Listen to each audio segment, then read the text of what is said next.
Assalamualaikum.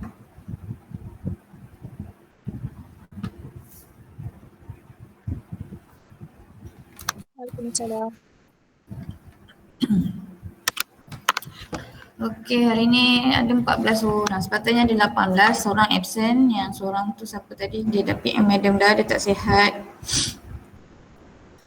Haikal. Haikal tak sihat. So should be ada lagi 4 orang tak masuk kelas ni. Kita tunggu sekejap sebelum kita proceed.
Okey, Assalamualaikum warahmatullahi wabarakatuh.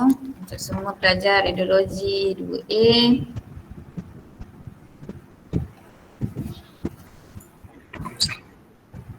Alright. Okey, hari ni kita akan proceed untuk chapter yang ke-7. Tapi sebelum tu madam minta maaf lah sebab hari tu madam share dalam group chapter 8 yang madam share digestive. Madam share digestive sebabnya penyelaras belum share lagi chapter yang dah di-update iaitu skeletal. But somehow today madam will proceed with chapter 7. Kita akan ikut juga dia punya sequence. Alright, hari ni kita akan start dengan skeletal system. Previously we have done chapter 6 which is you punya muscle, okay, ataupun muscular system. So today kita teruskan dengan skeletal. Siapa yang dah baca, dah study sendiri tentang digestive tu, dia ucapkan berbanyak-banyak terima kasih dan tahniah untuk usaha anda sendiri. Okay, so let's start. Bismillahirrahmanirrahim.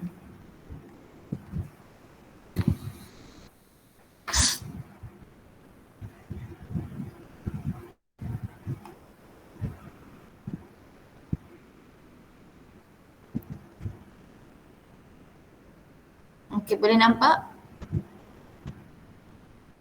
Nampak gambar apa ni? Gambar tulang. Okey.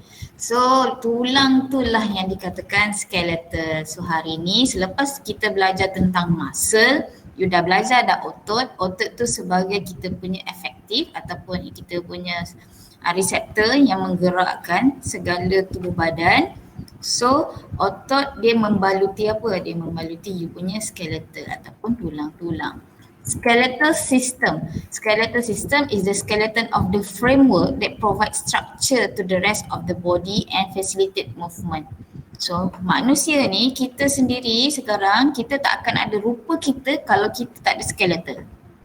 Manusia tu tak akan nampak kurus, tinggi, ada kaki, ada tangan kalau tulang tu tidak wujud. Okay, sebagai contoh, you tengok air. Air ialah sejenis cecair, tiada tulang, tiada masa. So itu bukan manusia lah, dia tiada shape. Right? So skeleton ni dia memberikan, dia provide structure to the rest of the body and also to facilitate movement. Okay, untuk membantu kita bergerak. Skeletal system composed of, dia terdiri daripada ataupun skeletal kita ni dihasilkan oleh siapa? Oleh tulang dan juga cartilage. Okay, connected by ligament to form a framework for the rest of the body tissue. So the skeletal system. So semua orang boleh nampak dalam ni, skeletal. Kita ada anterior, kita ada posterior. Kalau skeletal ataupun tulang yang berada di kepala, itu kita panggil skull. Right? Kalau you pegang, you ambil tangan, letak betul-betul dekat tengah-tengah dada. Orang kata pedih ulu hati lah, tapi you rasa keras je. Yang itu kita panggil sternum. Okay. So kalau orang kata, oh awak ni kurus sangat lah. Kenapa orang cakap kurus sangat? Sebab dia kata tu tulang dekat dada you timbul, yang dekat bawah leher yang berhampiran dengan paru-paru. Yang itu kita panggil clavicle. Selalunya istilah kurus, orang akan tengok you punya clavicle ni. Clavicle timbul maksudnya oh kurus betul dia ni. Okay, that one is you punya clavicle. So dekat lengan, itu kita panggil humerus. Tulang rusuk you, rib. Okay, yang ini tulang belakang ni kita panggil vertebral column. Okay, so ini ialah list you punya skeletal system, diberi nama mengikut kedudukannya. With its slightly engineered joint, the living skeleton is intimately connected with muscular system. Sebab tu kita belajar tentang muscular system sebelum ni. Muscular system tu yang trigger kepada pergerakan skeletal. Ada orang nak join kelas. Sekejap ya.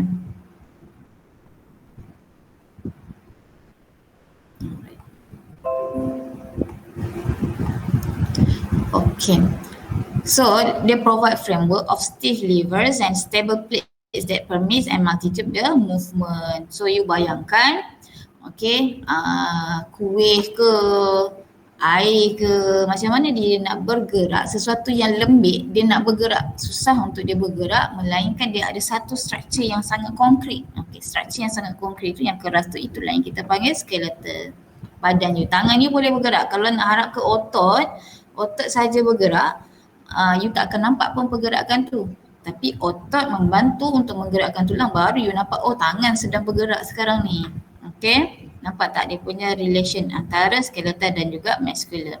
So the skeleton also integrate functionality with cardiovascular system as a very second million of fresh blood cell pour out of the bone marrow. So darah juga dikeluarkan daripada you punya tulang. A healthy diet that provide enough mineral, especially calcium, along with regular moderate exercise can reduce the risk of many bone. Okay, so yang ini memang favorite punya soalan lah, function of skeletal system. What is the main function of skeletal system? The first one is to support. Apa yang dia support? It form the internal framework that support and anchor all the soft organ. Okay, dia support soft organ you. Soft organ kita seperti jantung, lung, kidney, what else? Brain, okay. And then the second one is for protection. So skeletal also for protection, which is bone, protect soft body organ. Sebab tu kalau you perasan jaringan tulang paling banyak adalah di kawasan organ yang paling penting, iaitu di punya dekat skull, brain, kan hampir keseluruhan kepala you ada skull, dia melindungi you punya brain dan juga dekat you punya tulang rusuk ni. Dia melindungi you punya paru-paru dan juga jantung. So protection lah. And then the third one is movement. Skeletal muscle attached to the skeletal system use the bone to lever to move the body and its part. And skeletal system juga fungsi dia untuk storage. Dia nak simpan apa? Dia simpan lemak. Okay. Fat is stored in the internal cavity of bone. Lemak kita dia disimpan di dalam tulang dalam bentuk internal cavity. Bone itself serve as a storehouse of mineral. Okay, dekat tulang ni sebab tu orang kata minumlah susu, dia akan menguatkan tulang. Sebab apa? Dia membekalkan kalsium. Alright, the most important being calcium and phosphorus. Yang ini akan dihasilkan di tulang. Okay, then function untuk skeletal system also is a blood cell formation. Dekat sini lah berlakunya formation ataupun apa tu formation? Formation, it occur with the marrow cavity of certain bone. Terbentuknya blood cell, okay, form. Untuk membentuk blood cell juga berlaku di bahagian skeletal. Alright, so connection between muscle system and skeletal system kita panggil musculoskeletal system. Okay, ini combine di antara muscle dengan skeletal, kita panggil dia musculoskeletal system. The musculoskeletal system dia terdiri daripada made up of, mesti ada tulang, mesti ada cartilage, mesti ada joint, tendon dan muscle. So ada 6 benda yang akan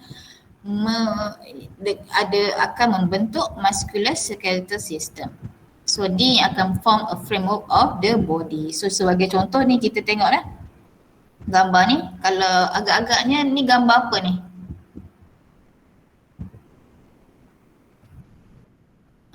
Betul, tulang dekat lutut. Okay, so ini gambar you punya knees lah, dekat sini tulang. Ni ialah muscle, yang nampak seperti fiber ni muscle. Okay, yang putih ni semua orang tahu, bone. So muscle dia akan produce, dia akan trigger pergerakan. Yang support muscle ni ialah you punya tulang. Okay, ni kita panggil synovial fluid. Synovial fluid ni yang mengelilingi di kawasan lutut you. And then dia untuk mengurangkan friction. Okay, then we have a synovium atau synovial membrane yang sel paling atas pula. So sama macam sel lah, kita ada membrane, sel. So sama, apa yang berada dekat anggota badan mesti ada membrane. Ni line the inner surface of joint and produce synovial fluid. Right, yang ni tendon lah, tendon dekat bawah sekali ni connect muscle to the bone. Dia yang connectkan muscle, dia attach dekat bone, tapi yang connectkan dia dengan bone itu kita panggil tendon. Alright, and then cartilage pula cushion between bone. Tulang dengan tulang mesti ada satu alas. Okay, alas itu untuk mengelakkan pergeseran berlaku. So you bayangkan ada dua besi, kiri dan dekat tangan kanan pegang satu besi, tangan kiri pun pegang satu besi. You rapatkan besi tersebut and then you cuba gerakkan, akan bunyi satu benda yang sangat bising dan you rasa macam ngeri je bunyi tu. Keras je. Okay, dia akan buat bunyi tajam je. Okay, sebab tu pentingnya cartilage dia untuk dia cushion between bone untuk mengelakkan pergeseran berlaku di antara sambungan tulang dan tulang. Alright, and then we have a ligament, dia connect bone to bone juga. So ini ialah 6 benda yang wajib semua orang tahu untuk menghasilkan atau membentuk musculoskeletal system. Okay, apa dia connection between muscle and musculoskeletal system? Tendon, ligament and ferrous tissue bind the structure together to create stability. Okay, apa fungsi tendon, ligament tadi? Dia untuk kita wujudkan stability dekat tulang tersebut. So cartilage is more flexible than bone. Okay, cartilage dia lebih fleksibel daripada tulang sebab apa? Cartilage tadi sifat dia seperti cushion. Okay, stiffer than muscle. Cartilage help give structure to the larynx and nose. So dekat kalau you perasan kan kita ada cerita sebelum ni dalam respiratory system, untuk upper tract kita ada larynx. Okay, dekat hidung you ada tulang lembik tu kan. Yang tu kita panggil cartilage kan. Okay, that one kalau semua orang nak tahulah, kalau you pegang tu dekat hidung ada bunyi crack tu, that one is cartilage. It also found between the vertebra and ends of bone like the femur. Ligament connective bone to bone, ligament are band of dense and fibrous connective tissue that are key to function of joint. Tendon connecting muscle to bone. Okay, so yang ini dia dah bagi tugas masing-masing lah. Kenapa perlu ada tendon, kenapa perlu ada ligament. Okay, as I mentioned before, tulang dengan tulang, kalau dia ialah separated bone, So you have kena ada something yang perlu menghubungkan antara dua tulang ni.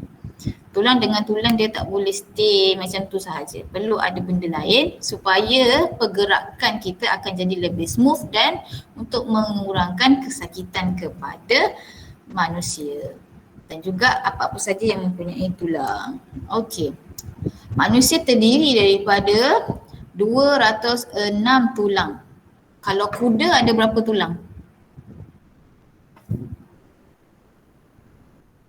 Kuda ada 205 tulang. Okay. Beza satu je.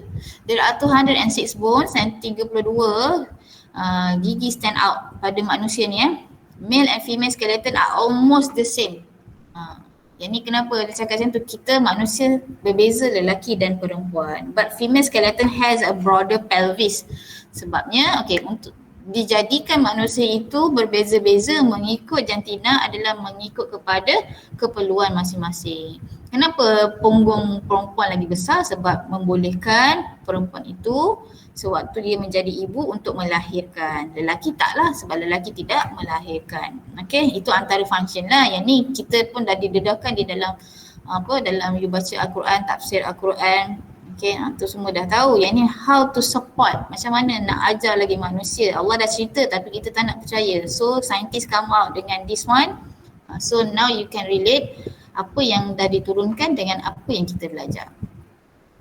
Okay, female skeleton has a broader pelvis to accommodate childbirth and male skeleton is typically taller with greater bone density. Coordinated movement is made possible through combination of purposeful and synchronized movement. So macam biasa, macam yang saya cakap tadi, semua benda yang dibuat ni mengikut tujuan masing-masing.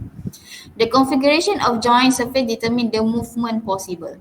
Plane of movement exclude flexion, extension, abduction, adduction, rotation and circumduction. So apa benda tu? Sekali lagi kita tengok apa maksud satu-satu. Ini kalau you nampak je tengkorak macam ni, you nampak skeletal, so pastikan anda ada sedikit idea ataupun knowledge how you nak asingkan bahagian-bahagian skeletal ni. So the skeleton as a knowledge, skeleton ni divided into the axial skeleton and appendicular skeleton. Right? So axial skeleton tu apa? Axial skeleton ialah bone along the axis of the body. Axis, tahu kan? You dah belajar Y axis, X axis kan? Okay, bones along the axis of the body including the skull, vertebra, column and rib cage. Yang itu kita panggil axial skeleton. Appendicular skeleton pula, appendix such as the upper and lower limb, pelvic girdle and shoulder girdle. So basically yang warna kuning ni ialah axial skeleton. Alright, yang lain tu yang berwarna biru atau hijau itu kita panggil appendicular skeleton. Yang warna kuning ni tak banyak pun. Axial skeleton kita ada brain, kita ada you punya rib dan juga ada sikit dekat you punya vertebra. Right, tulang belakang ni. Okay, axial skeleton juga dikenali sebagai trunk. Right, so made up of 80 bone in upper body. Bone include tulang dia terdiri daripada skull, facial dan cranial bone, auditory ossicle. Auditory ossicle ni ada dekat dalam telinga. Okay, kita ada hyoid, kita ada sternum. Sternum ni dekat breastbone, dekat you punya breastbone ni dekat dada. And we also have rib and vertebra in the spine, backbone lah, sacrum and coccyx. Okay, ni bilangan yang ni kan 8, 14, 6 semua ni ialah bilangan tulang yang ada. Dekat skull dia terbahagi kepada dua, iaitu cranium dan face. Cranium ni dekat bahagian atas yang betul-betul dia jaga you punya brain, itu ada 8. Face ni dekat depan yang you ada tulang pipi lah, cheekbone lah, what else you ada kat depan. So yang dekat depan terdiri daripada 14 tulang. And then kita ada auditory ossicle ada 6 iaitu dekat dalam telinga. Tulang ni dekat dalam telinga pun ada. You rasa telinga you lembik aja, tak ada tulang sebelah dalam. Nanti kalau you belajar audiometer, you boleh tahulah di mana auditory ossicle. And then kita ada hyoid ni dekat betul-betul dekat bawah, dekat Adam apple tu. Okay, and then you have sternum. Ni sternum lah yang Medan cakap letak tangan dekat tengah-tengah, kata pedih ulu hati. That one is sternum. Rib semua orang tahu, lelaki tak cukup rib, satu hilang. Sebab mana? Katanya telah dijadikan kaum Hawa dari tulang rusuk Adam. Okay, dan seterusnya kita ada vertebral column. Vertebral column dia terdiri daripada 26 tulang. Vertebral column tu tulang belakang, backbone. Okay, sacrum ni dekat yang akhir tulang belakang tu. And corsip di hujung sekali. Okay, yang ini untuk appendicular skeleton. Okay, appendicular skeleton ni dia terbagi kepada 4. Shoulder girdle, shoulder, bahu. Upper limb. Upper limb ni ialah you punya tangan lah. 2 arm, right and left. Pelvic girdle, pelvic, semua orang tahu pelvic. And then last sekali ialah lower limb. Lower limb itu ialah di bawah pinggang. Itu kita panggil lower limb lah. Lower limb, you ada kaki, ada thigh, ada leg and ada foot. Itu ialah jenis-jenis tulang manusia. Kenapa madam kita nak kena tahu jenis tulang ni? Kita orang bukannya doktor nak kena tahu. Okay, especially for radiology student. Kenapa kita kena tahu kedudukan? At least you tahulah tulang ni ialah axial skeleton. This one is appendicular. Sebab sewaktu you menggunakan mesin X-ray nanti, okay, patient-patient yang undergo the X-ray, you kena pastikan mesin ni dia nak X-ray dekat bahagian mana. Nanti doktor akan cakap lah, kita nak gunakan mesin X-ray untuk X-ray patient di bahagian lower limb. So automatically you as a technical, you kena faham lower limb tu dekat mana. Okay, beza technical biasa dan technical yang betul-betul ada ilmu ialah kita boleh adapt term-term yang digunakan oleh specialist seperti doktor dan juga pakar-pakar yang lain berkenaan dengan human, so that you ada extra level of technical ataupun engineer. You not only know the technical part, but when they say about the human system, you can relate and you can imagine. Okay, secara tak langsung benda tu nanti bila dia dah synchronize, ilmu di antara badan manusia dan teknologi, you akan jadi lebih tersusun pergerakan kerja you. Okay, this is the objective why student kena belajar benda-benda ni. Alright, so student radiology you kena tahulah, at least you kena ada idea, lower limb, appendicular dia nak check apa tu doktor? Kita nak check dekat bahagian dia punya pelvic. Okay, now you can imagine where is the pelvic. Okay, compare dengan engineer yang hanya tahu technical saja. Dia tak tahulah apa pun doktor tu nak buat. Okay, so kena ingat. So bone is a special form of connective tissue. Ingat, kita dah belajar dalam muscular system, kita ada connective tissue, dalam chapter 2 kita ada connective tissue, epithelial tissue dan sebagainya. So dekat sini you jumpa lagi. Bone ni bone ni kita nampak dia macam tulang, tapi sebenarnya tulang itu terdiri daripada hard tissue. Hard tissue itu ialah apa? Connective tissue. Bone get their elasticity from tough elastic rope-like fiber of collagen. Jaringan-jaringan fiber daripada collagen. The core of some small bone is called marrow. It is soft and jelly-like. Yang ni kalau you pernah makan tulang ayam, kan ada macam, Madam tak sure dekat tulang ayam tu dekat bahagian mana, tapi kalau you perasan dekat tulang tengah-tengah tu macam ada benda, ada something yang you suka sedut, macam orang makan gearbox, tiba-tiba sedut dekat tengah-tengah tu kan. Okay, yang itu kita panggil marrow, dia soft and jelly like, macam gel. Okay, the hard outside bone is reinforced by strong load called osteon. Bone have a special cell called osteoblast. Okay, you kena nampak osteoblast ni special cell. Dalam soalan test saya tu dia tanya special cell dekat hypothalamus. Betul tak? Ke tak ingat dah?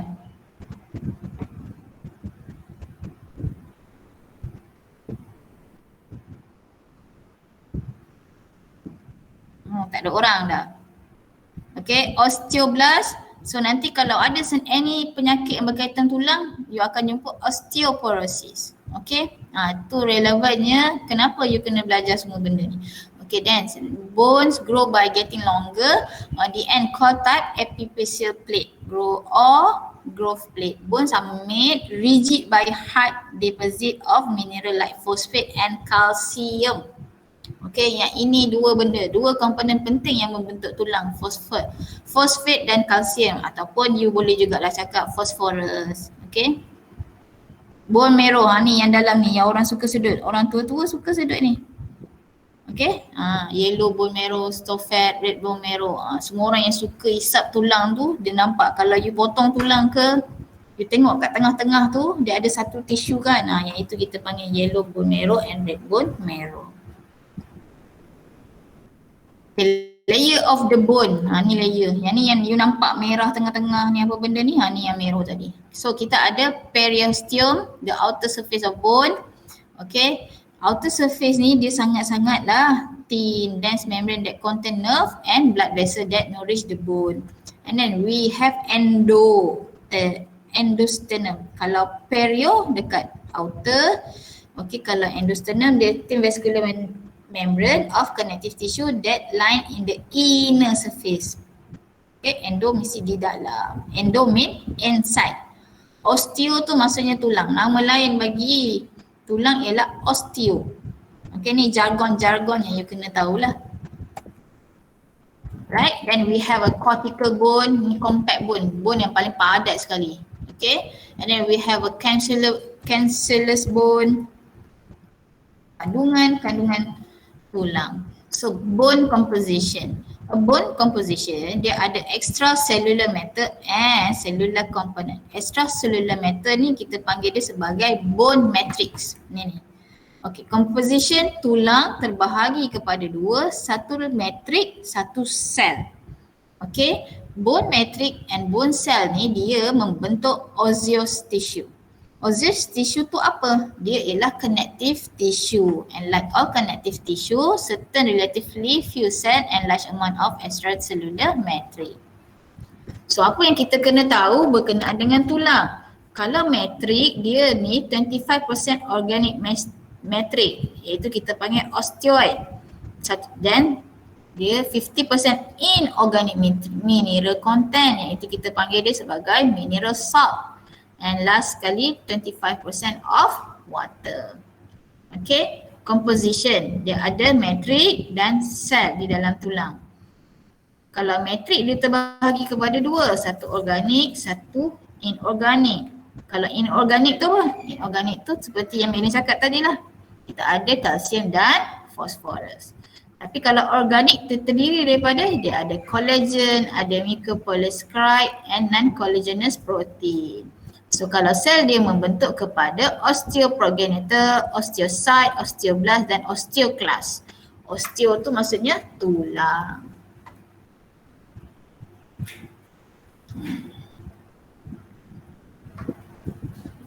Okay, ni ialah matrix, organic matrix osteoid. They made up approximately 90% type L collagen fiber and 10% other proteins such as glycoprotein, osteocalcin and proteoglycan. Okay, it form the framework for bones. Okay ke tak? Okay ke tak?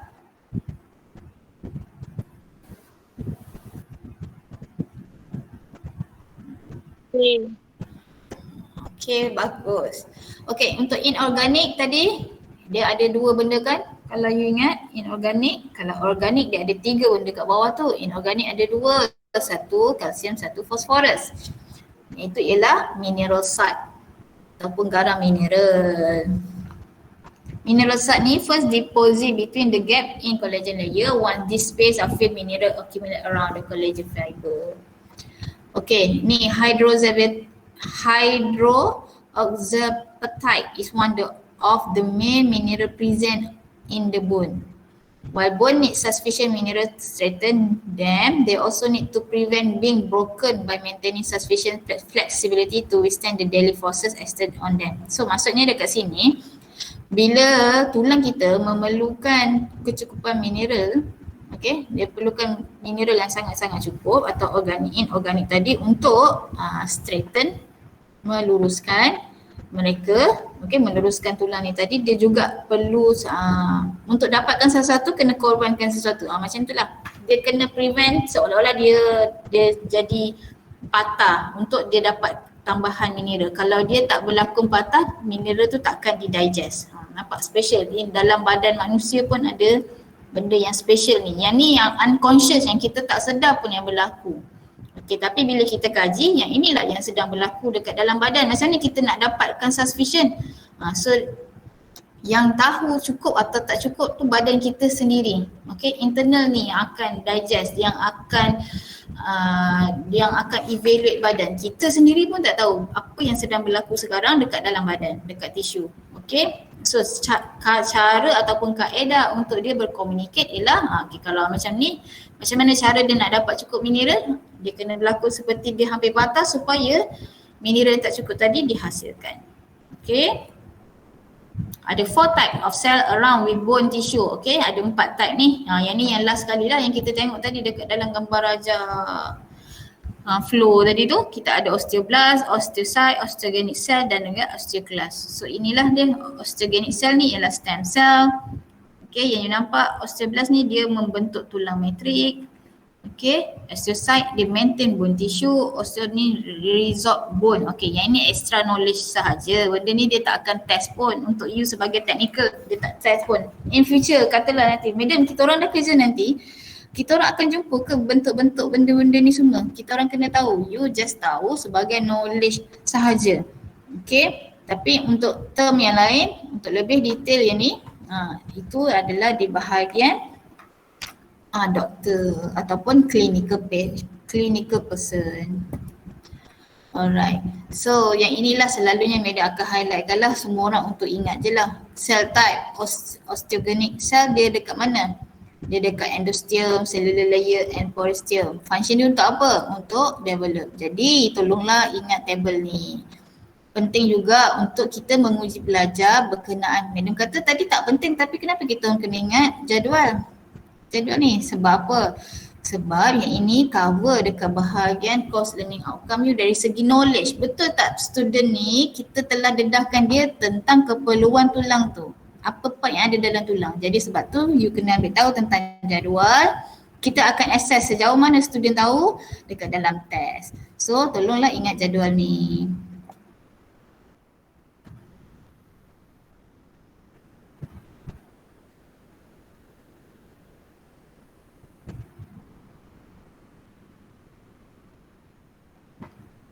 So next kita akan pusing kepada jenis-jenis tulang. So jenis-jenis tulang ada banyak.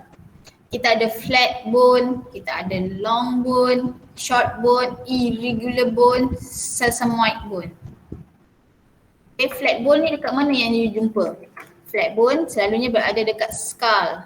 Okay, occipital, parietal, frontal, nasal, lacrimal and vomer. Lepas tu you jumpa juga dekat thoracic cage. You jumpa juga dekat pelvis, iaitu ialah flat bone. Fungsi dia ialah protect internal organ. Okay. Longer and wide, yang ni selalu you akan, ni semua orang tahulah kalau longer dan wide ni semua orang boleh bayangkan tangan dan kaki masing-masing. So include the femur, the longest bone in the body dekat ialah kita punya femur. Femur tu dekat you punya peha. Okay, tu tulang paling panjang sekali dalam badan manusia, as well as relatively small bone in the finger. So femur bone ni, longer and wide ni sebenarnya dia untuk support weight, support berat badan kita dan juga membantu pergerakan.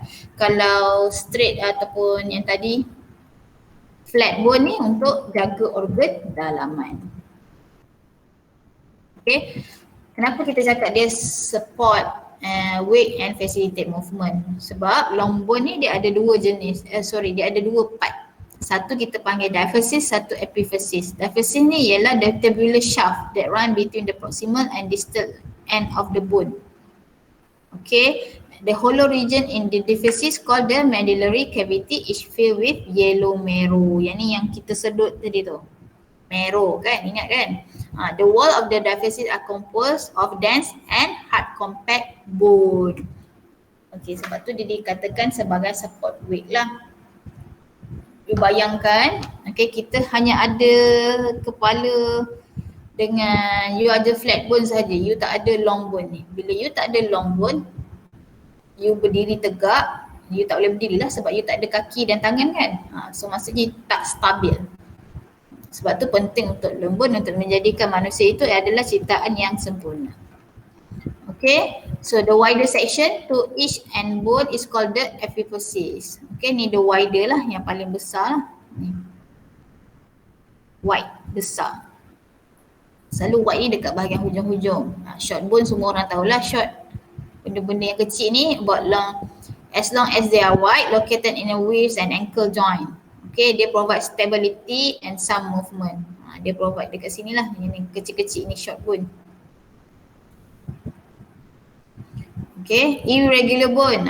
Irregular bone ni dia bentuk dia yang tak serata, sekata lah. Very macam-macam bentuk dan structure. Not fit into any other category. Dia tak fit pun dengan mana-mana. So dia stand alone. Maksudnya yang ni ialah dekat you punya vertebra dan yang ni sacrum. Yang ni kita panggil irregular bone. Ada satu bahagian dekat manusia ni. Okay, dan kita ada sesamoid bone. Ni reinforced tendon. Yang ni yang boleh orang kata elasticity. Tadi kan kita tengok tentang tendon kan. Dia elasticity, menggabungkan atau menghubungkan dua tulang. So they protect tendon from stress and wear.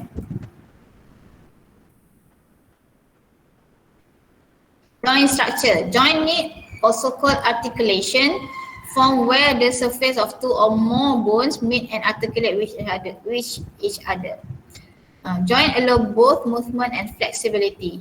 Okay, joint ni ialah orang panggil sendi lah. Sendi ke semua orang pernah dengar perkataan dia sendi.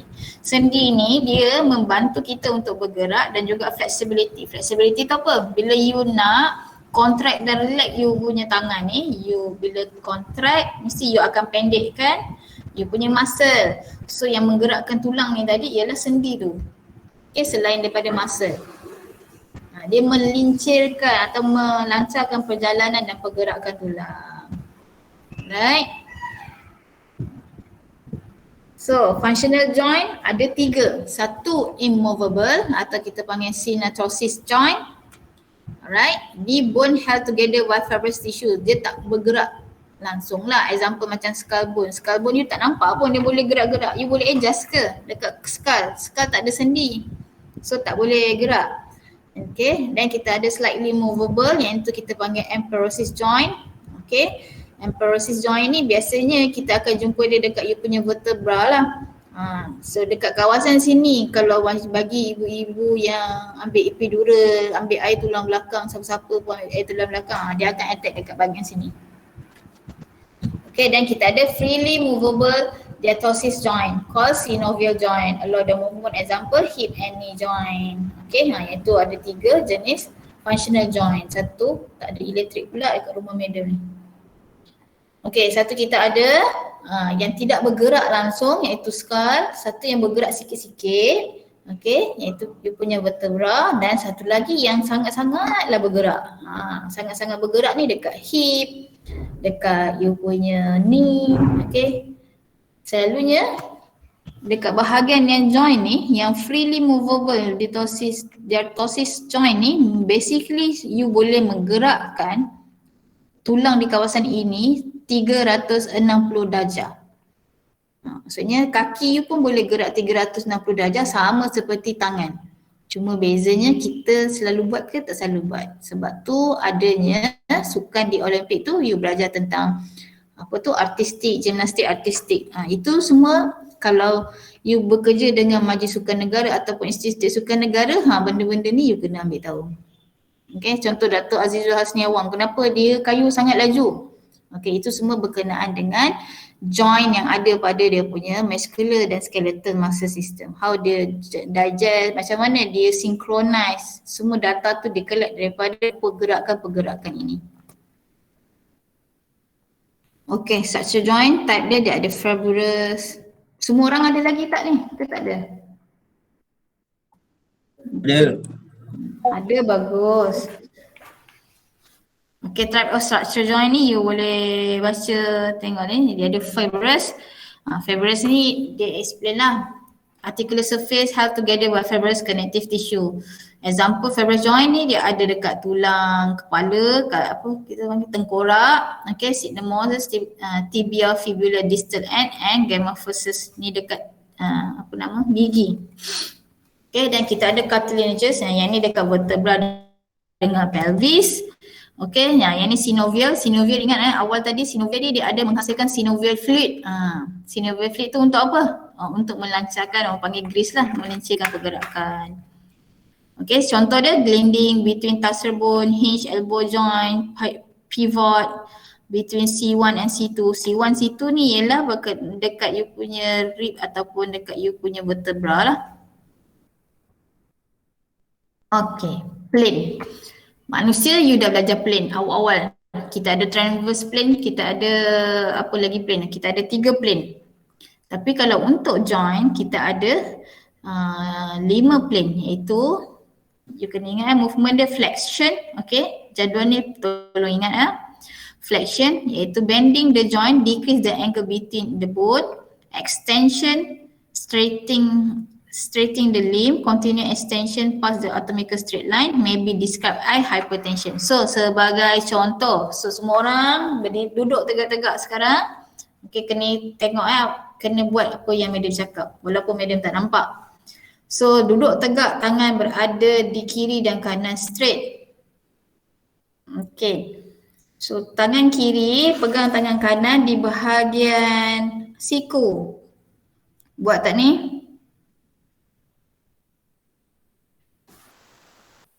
Okay, bagus. So sekarang ni keadaan tangan you ialah extension. Okay, dia tengah straightening the limb, meluruskan tangan, tu tengah extension. You angkat tangan, you akan rasa pergerakan yang berada di siku dan juga tengah-tengah siku tu kan. You akan rasa benda tu macam bila you tolak tangan ke atas, you rasa tangan you kena impact yang sangat kuat. Okay, yang itu dia tengah contract, tu kita panggil flexion. So flexion angkat, extension dia tengah resting state, lurus. Alright, boleh? Next, kita ada abduction dengan adduction. Okay, abduction maksudnya kita movement away from the midline. So midline tu apa? Midline tu ialah, so you tegangkan, semua orang buat sekarang ni, mendepakan tangan kiri dan tangan kanan berada straight line pada sisi kiri dan sisi kanan seperti dalam gambar raja. Okay, yang ini you punya midline. So kita buat center line. So you angkat tangan menjauhi you punya midline, iaitu kita panggil abduction. Bila dia mendekati pula, maksudnya midline you dekat bahagian pinggang lah, pinggang dan dada. So bila you menghampiri midline, iaitu kita panggil adduction. So dia punya tips sikit, add ini ialah tambah. Tambah maksudnya dia dekat, makin dekat. Tambah makin dekat, makin dekat dengan badan. Sekejap ya. Hello, Assalamualaikum. Betul, blackout.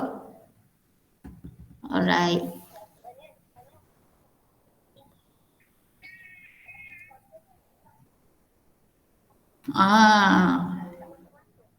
Betul lah tu. Tiba-tiba je blackout, adik pun terkejut tak?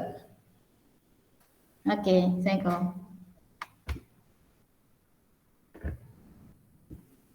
Okay, hello. Okay, dengar. Sorry ada Madam Afida call. Alright, so you dah tahu dah kan? Adduction dia tambah. Tambah maksudnya mendekati midline. Abduction dia menjauhi midline. Midline tu apa? Dekat dada dan pinggang. Itu kita ni midline.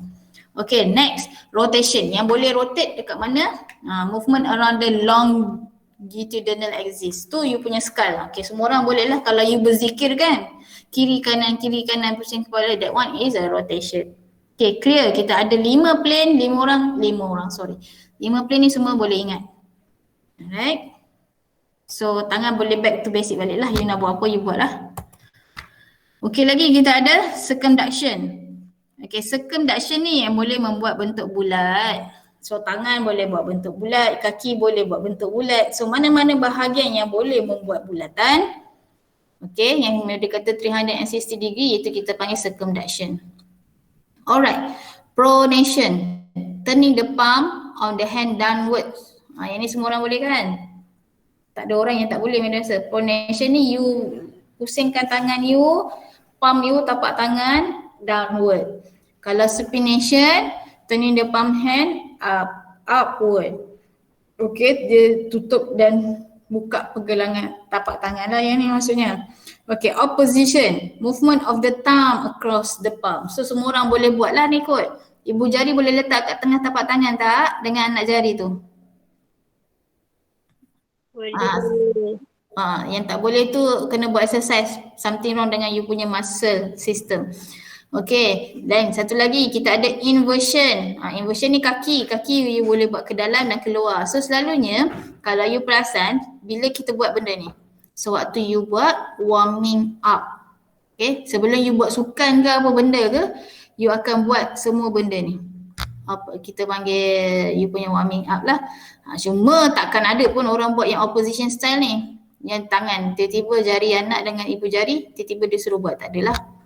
Okay, basically ini untuk apa? Untuk meregang-regangkan otot.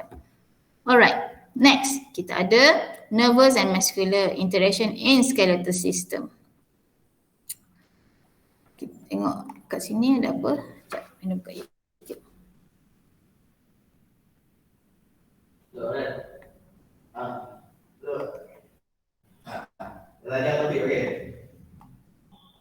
Okay, yang ni kita punya nanti madam akan share lah nervous and muscular interaction dalam skeletal system ni. Okay, so ini ialah gambar manusia dengan tulang lah. Nampak ni apa yang berlaku kepada otot kita dan muscle kita sewaktu membuat pergerakan. Itu semua ada, nanti madam share. Dekat dalam ni you boleh tengok satu-satu skeletal anatomy introduction. Katalah ni madam kita just bagi lecture, you nampak secara 2D sahaja. You nak nampak lebih detail macam mana dia punya animation, kita nanti madam share link ni, you boleh tengok satu-satu. Nampak kan ni? Nanti buka ya, nanti madam share ni link dekat dalam kelas.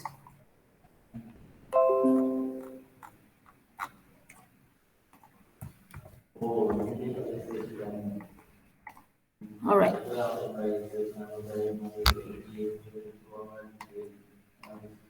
Okay. Skeletal system, instrumentation and related measurement system. Barulah kita masuk. You dah belajar dah tentang tulang. You tahu jenis-jenis tulang, you tahu plane of tulang, you tahu pergerakan tulang, you dah tahu shape dia macam mana, you dah tahu karakteristik dia yang lain. Kan ada long, ada flat, ada sinusoid dan sebagainya. Okay, so next, apa dia measurement ataupun apa teknologi yang ada yang boleh menghubungkan kita kepada tulang tersebut. Yang ni yang boleh cakap tadi. Student depan madam ni nanti antara peluang pekerjaan yang you akan pergi ialah you terlibat di dalam vendor ataupun company-company yang provide, yang menjual barang-barang X-ray. So apa kerja you?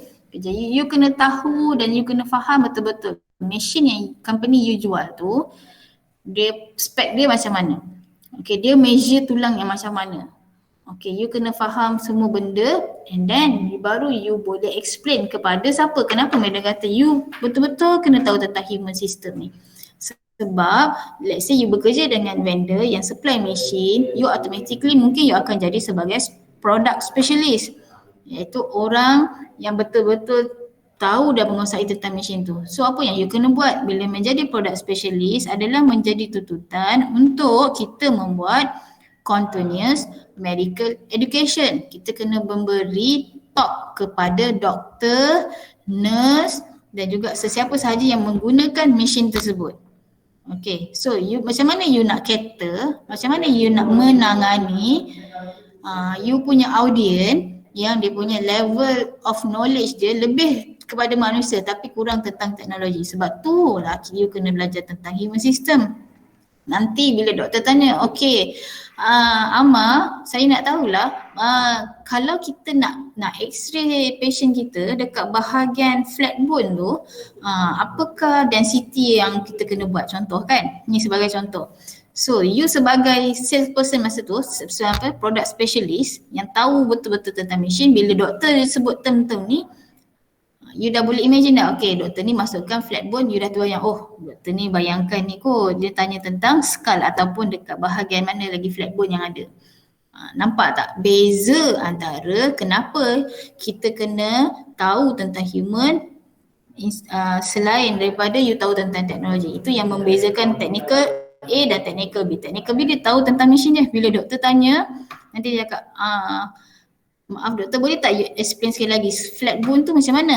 So you bayangkan bila ada conversation yang macam tu, macam mana expectation orang yang nak beli mesin tu kepada mesin tersebut. Mesti cakap macam mana ni, dia jual mesin, dia master dalam mesin ni tapi dia tak tahu kegunaan mesin ni secara total. Okay, sebab tu penting untuk tahu. So ini contoh dia, mesin X-ray. X-ray ni adalah salah satu juga device yang kita boleh gunakan untuk check tulang. X-ray ni ialah an electromagnetic radiation. Is an ionizing radiation that can ionize other atom which is remove electron out of the atom. X-ray machine is any machine that involve X-ray. Dia ada X-ray generator dan X-ray detector. So kita nak check kat mana? Dia ada fracture dekat dia punya tulang tangan. So you akan buatlah ni X-ray ni. Okay, you buat X-ray, kita scan, you X-ray, you shoot ray dekat situ and then kita akan dapat filem, you nampak oh ada fracture betul lah dekat dia punya tangan.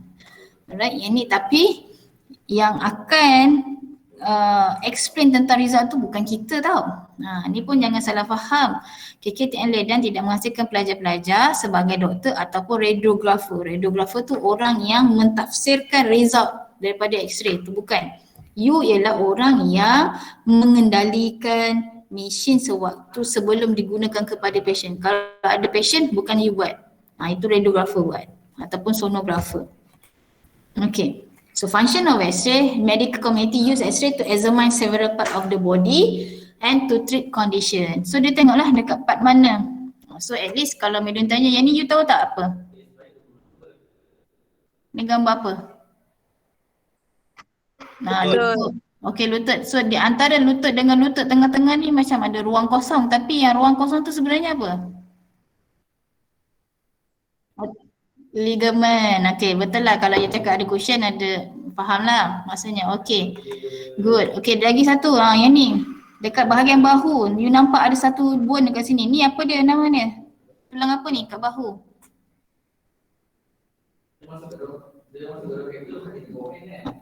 Ni clavicle yang mereka kata nak tahu orang tu kurus ke tak, clavicle dia timbul ke tak, kan. So inilah yang kita katakan graduan daripada KKTN Ledang not only know about the technical side, you also know about the clinical side, tapi taklah secara detail. Kalau secara detail baik kita awardkan you sebagai doktor, betul? So ini apa yang you akan belajar dan kena belajar, kena ambil tahu. Physician ni yang dia yang akan interpret data, dia akan buat prosedur. Okay, physician use X-ray to detect broken bone, joint dislocation, spinal fusion, abnormal bone growth, arthritis, bony changes seen in metabolic condition. So ini semualah kalau lah tercekik bone sekalipun, kan pernah dengar kanak-kanak dia tercekik biji tasbih, bila you buat scan ke X-ray, oh nampak ada dekat sini-sini. So itu function dia. Okay, selain pada X-ray, lagi yang berkaitan dengan bone yang kita buat measurement ialah bone densitometer. Okay, bone densitometer ni kita nak tengok kita ni ada tulang rapuh ke tak. Kenapa nak tahu kita ada tulang rapuh ke tak? Yang ini dia ikut condition you pada that level. Katalah you ada masalah kesihatan, you jumpa doktor. Usia you baru je 20 tahun. Tapi bila you berdiri, you jadi tak stable. Bila you buat sesuatu, senang je tangan you ataupun any part of your tulang broken atau damage, kan. So apa yang doktor akan buat untuk diagnose apakah sakit budak ni baru 12 tahun tapi cepat banyak sangat, terlanggar sikit patah, terlanggar sikit patah. So dia akan guna bone densitometer nak tengok adakah tulang you ialah normal ataupun osteoporosis. Osteoporosis ni tulang rapuh. Cuba you tengok dalam gambar normal dan osteoporosis. Gambar normal you akan nampak lubang-lubang pada tulang ni sangat-sangatlah rapat. Okay, bila you tengok yang ada osteoporosis, lubang dia ataupun hollow dia besar-besar. So yang ini menunjukkan tulang you rapuh. Macam mana nak tengok? Okay, sini you nampak macam ni. Kalau you tengok tulang ayam yang you makan, you jemur, you biarkan kering lama-lama, you ambil balik tulang tu, you cuba tengok betul-betul depan mata, you akan nampak ni lubang-lubang ni. Okay, rapat-rapat maksudnya sihat lah. Kalau dia banyak lubang besar-besar, tulang rapuh. Sebab tu bila terlanggar je patah, langgar je patah. Okay. So densitometry DXA atau DEXA juga dikenali sebagai DSA or DEXA. So dia ialah dual energy X-ray absorptiometry scan, which is use a small amount of X-ray to measure the amount of mineral in the bone. Okay, densitometry ni tadi yang kita kata nak tahu dia normal ke, ada osteometry ke, dia nak tahu amount you punya mineral dalam tulang tadi tu, apa amount dia, berapa, banyak ke sikit, yang tu yang dia nak check. Okay, apa dia mineral tadi? Mineral tu seperti kalsium, fosforus you. Okay, yang ni yang dia tengok. Alright, so itu sahaja berkenaan dengan kita punya chapter hari ni. Okay, boleh faham tak? Boleh. Okay, dapat idea tak? Kenapa you kena belajar semua benda ni? Rasa macam detail sangat lah madam. Tapi you faham tak kenapa kita perlu ajar pelajar-pelajar ni tentang human system? Faham. Madam harap satu hari nanti bila madam dan tim dekat KKTN Ledang keluar, kita jadi pesakit, lepas tu kita pun pergi hospital jumpa pula you dekat sana, kita orang mesti sangat-sangat berbangga bila produk KKTN Ledang ni macam student depan madam ni ialah level knowledge dia memang outstanding. Cakap pasal cakap pasal technical dah power, tapi bila you berdebate dengan doktor in term of clinical pun you power juga. Okay, insyaAllah. So nanti madam kejap lagi madam share tutorial. I'm not sure penyelarah dah sediakan ke tak tutorial ni, madam rasa tak ada kot. Tapi itu sajalah untuk hari ni. Kalau ada apa-apa soalan berkenaan dengan skeleton, do not hesitate to carilah madam dekat dalam WhatsApp. Okay. Nanti madam try cuba untuk completekan marking hari minggu ni lah kalau sempat. Sebabnya untuk makluman kita KKTN tengah buat persediaan untuk audit. Jadi kami ni sebagai pensyarah banyak kerja-kerja yang kita perlu complykan untuk pastikan audit tu berjalan dengan lancar. So maybe masa madam terlebih sikit dekat bahagian audit jadi tak sempat nak marking paper you. Madam dah excited nak marking minggu lepas. Habis je test, esok tu kena panggil meeting. So kami Jumaat ni madam ada kursus lagi. So madam doakan semua orang ni selamat, sihat. Walaupun varian lambda dah sampai ke cover Asia Selatan, Asia start daripada Tokyo. Harap-harap semua alert jaga kesihatan. Jumpa lagi hari Ahad insya-Allah. Apa-apa madam akan post dalam WhatsApp macam biasa. Take care. Assalamualaikum. Waalaikumsalam. Thank you, madam. Thank you, madam.